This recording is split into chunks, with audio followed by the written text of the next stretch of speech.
کشتواڑ کے جو جو حالات ہیں وہ آپ کے سامنے ہیں، اور دن بدن اب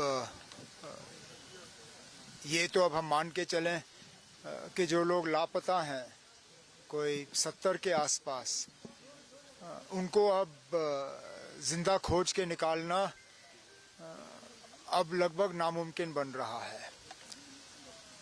اب ان حالات میں ہماری کوشش رہے گی کہ جتنے زیادہ لوگوں کے ہم ڈیڈ باڈیز ریٹریو کر کے کم از کم ان کے گھر والوں کو دے سکیں، تاکہ وہ صحیح طریقے سے ان کے انتم سنسکار جو ہیں وہ کر سکیں، یہ ہماری کوشش رہے گی۔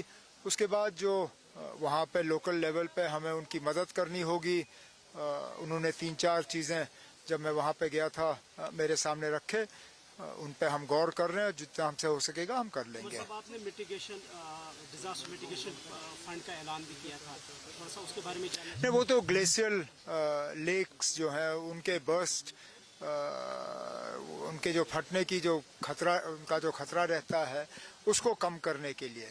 لیکن ابھی تک جو خبریں ہمیں آ رہی ہیں، جو کشتواڑ میں ہوا وہ گلیشیل لیک پھٹنے سے نہیں ہوا، وہ بادل پھٹنے سے ہوا ہے۔ اب اس کے لیے ہمیں ایک ٹیم آف ایکسپرٹس جو ہے مقرر کر کے اب ہمیں دیکھنا چاہیے کہ کون سے ایسے علاقے ہیں جہاں سب سے زیادہ خطرہ ہے۔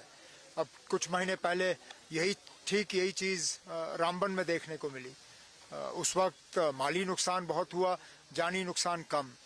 اس بار جانی نقصان بہت ہوا کیونکہ اوپر والے کا کرنا یہ تھا کہ وہاں سے یاترا چل رہی تھی تو یہاں سے بادل پھٹا۔ لیکن اس طرح کے حالات دوبارہ نہ بنے، یا اگر بن بھی جاتے ہیں تو نقصان کم ہو، اس کے لیے حکومت کے طرف سے کیا کیا قدم اٹھائے جا سکتے ہیں، اس کے لیے اب ہمیں کچھ ایکسپرٹس مقرر کر کے ان کی ایک رپورٹ ان سے مانگنی ہوگی۔ اب وہ تو تعلیم سے لے کے تھا، ہم چاہتے ہیں کہ ہم اپنے بچیوں کو بہتر سے بہتر تعلیم فراہم کریں۔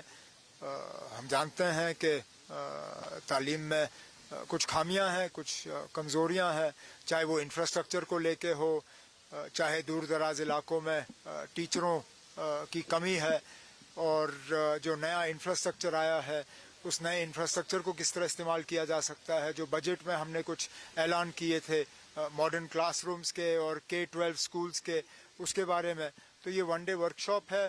میں نے تو ان سے یہی کہا ہوا ہے کہ یہ اگر 10 چیزیں ایک روڈ میپ کے تحت 10 ہمیں اپنی سفارشیں دیں تو اس پہ ہم عمل کر لیں گے۔